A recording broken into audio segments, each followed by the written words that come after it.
તલમાં શરીર માટે ઘણી બધી સકારાત્મક વસ્તુઓ છે.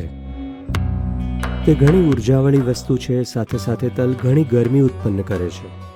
એટલે આપણે રોજ તલ નથી ખાતા, કારણ કે આપણે જે તેલનો ઉપયોગ કરીએ છીએ તે તલનું તેલ છે.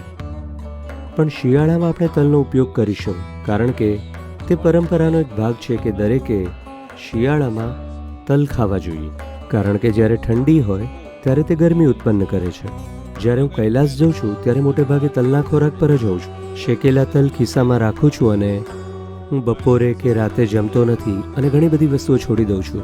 પણ તેનાથી ફરક નથી પડતો, કારણ કે તમે અમુક માત્રામાં તલ ખાઓ છો અને શેકેલા નાળિયેર અને શેકેલા તલ સાથે ખાઓ છો. અમે બસ ચાવીને ખાઈએ છીએ અને તે ખૂબ જ વધારે ઉર્જા, વધારે પ્રોટીનવાળું છે.